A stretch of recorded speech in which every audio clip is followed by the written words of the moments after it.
Bismillahirrahmanirrahim. Kita niatkan mengaji kitab fikih Fathul Qorib di pembahasan fardu wudu yang terakhir. Walaupun tentu ini maksudnya saya bukan mau menjelaskan tentang fardunya wudu, tapi lebih kepada menjelaskan sisi-sisi di ibarahnya ini atau di tulisan Arabnya ini.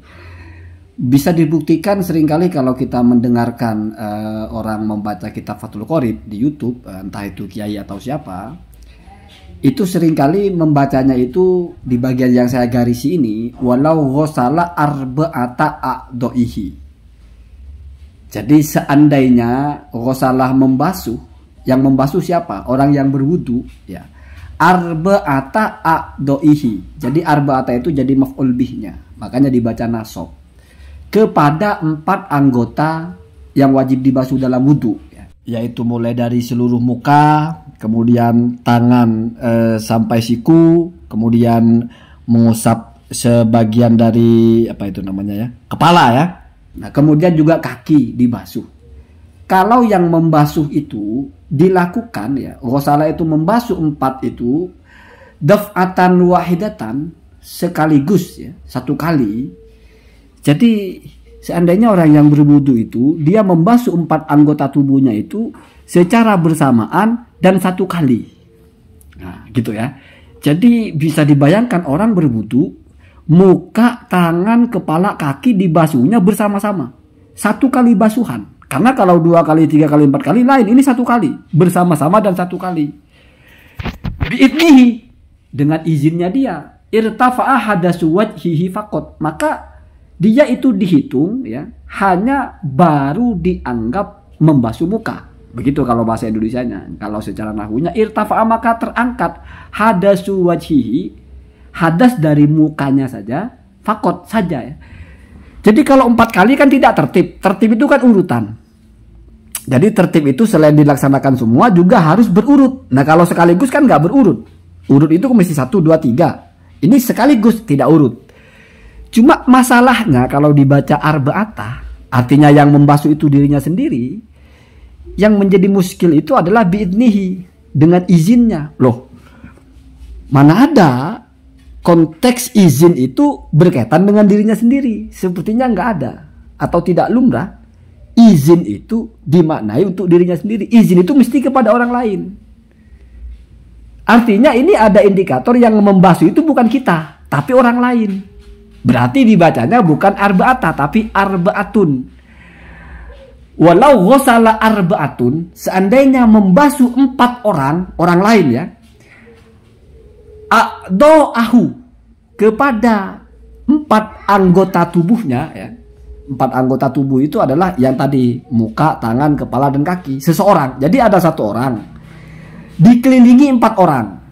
Masing-masing ada yang siap membasuh muka, siap membasuh tangan, siap membasuh kepala, mengusap kepala, siap membasuh kaki. Daf'atan wahidatan, dilakukan secara sekaligus bi'idnihi, dan itu sudah atas dasar izinnya. Artinya memang minta tolong gitu. Irtafa'a hadasu wajhihi faqat, maka sama saja. Sama-sama tidak sah. Apa bukan tidak sah, sama-sama belum selesai wudunya, baru dianggap satu. Ya walaupun ya intinya kan kalau dilakukan bersama-sama itu ya tidak dihitung semua gitu, baru dihitung satu. Ya sama mau dilakukan sendiri atau dilakukan orang lain. Kan begitu. Ya kalau mau main aman-amanan ya pemahamannya kayaknya sama saja, dilakukan sendiri atau dilakukan orang lain sama saja. Tapi kalau kita presisi kepada membaca ya, ini bi'idnihi ini atas izinnya, nanti bingung gurunya atas izin siapa? Izin yang berwudu. Nah, terus dia mengizinkan siapa? Mengizinkan dirinya. Oh. Gimana itu? Nah, begitu ya. Tapi saya tidak menyalahkan yang manapun. Kalau saya pribadi masih membenarkan keduanya. Ini cuma penjelasannya. Yang pertama, kalau memang membaca arba'atun, ya, berarti 4 orang, apa pendasarannya? Pendasarannya gampang sekali. Ada kitab yang lebih tua dari ini. Ini kan kitabnya pengarang kitab Fathul Qorib ini kan abad ke-9. Pengarang kitab Al-Muhadzab ya, Asy-Syirazi kalau tidak salah itu ya. Itu sudah mempunyai narasi ini. Jadi narasi ini atau redaksi Lau Masah Arba'atun ini Sudah 500 tahun sebelumnya itu sudah ditulis oleh ulama fikih. As-Shirazi ya, Al-Muhadzab itu, dan menggunakan arba'atu anfusin. Jadi fix 4 orang. Jadi kalau di sini nggak ada anfusnya ya arba'atun ya 4 orang. Arba'atu anfarin kan gitu. Kan cocok ya. Karena yang dihitung itu adalah mudzakkar nafarun, maka adatnya muannas arba'atu anfarin kan begitu. Nah, jadi di situ seolah-olah memang 4 orang. Makanya klop dengan bi'idnihi, izinnya ini. Jadi memang 4 orang, dan ini juga diikuti dalam kitab I'anah. Jadi I'anah itu menukil langsung dari Al-Muhadzab, arba'atu anfusin. Jadi yang membasuh itu 4 orang. Maf'ul bihnya apa? A'do'ahu, kepada anggota tubuh dari orang yang berwudu itu. Baru bi'idnihi relevan, relate. Dan itu atas izin mereka atau izin yang berwudu itu.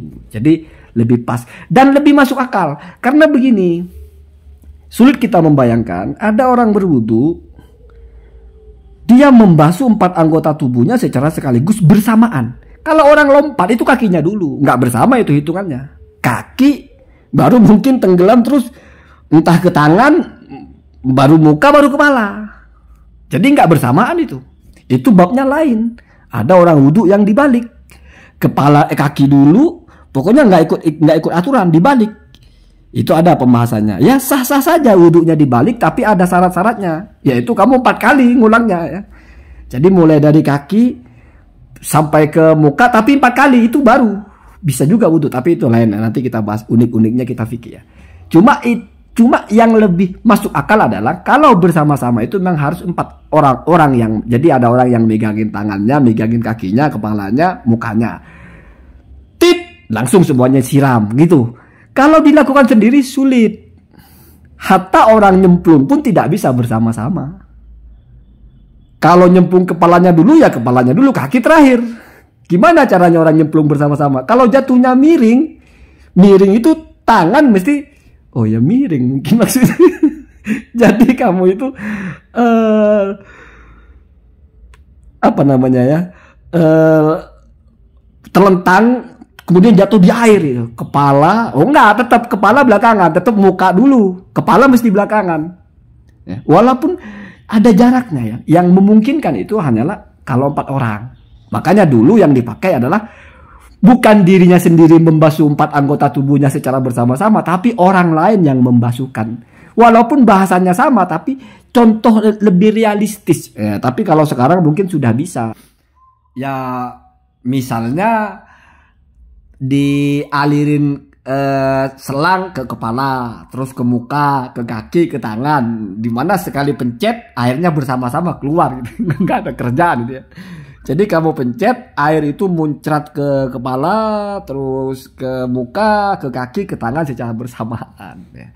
Tapi pembelaannya bukan itu. Kalau mau membaca arba'atah itu, terus bi'idnihi itu biar sinkron, maka ambil yang di Al-Baijuri. Al-Baijuri itu bi'idnihi itu dimaknai bisa jadi dengan niat. Ya kalau niat kan memang untuk diri sendiri. Jadi kalau niat itu adalah berkaitan dengan kita, tidak berkaitan dengan orang lain, niat membasuhnya gitu. Tapi kalau izin ya mesti kepada orang lain membasuhkan kita. Jadi jalan tengahnya adalah kalau memang membaca arba'ata, karena sering saya lihat itu dibacanya arba'ata gitu ya. Ya itu bi'idnihi berarti bukan izinnya tapi dengan niatnya. Pakai yang di Al-Baijuri. Itu yang di paling bawah itu qauluhu bi'idnihi. Apa maksudnya bi'idnihi? Laisa biqaidin alal mu'tamad ya. Jadi kalau menurut pendapat yang mu'tamad, qaidnya itu bukan izin. Nah, berarti nggak mesti orang lain karena bukan izin yang dimaksud. Kemudian balil midaru ala niyatihi, tetapi yang menjadi tolak ukurnya itu adalah tergantung atau bergantung kepada niatnya. Nah, kalau niat ya relevan aja 1 orang gitu. Tapi kalau izin ya mesti orang lain, berarti yang arba'atun begitu ya. Jadi pemahamannya sama saja, cuma presisi memahami.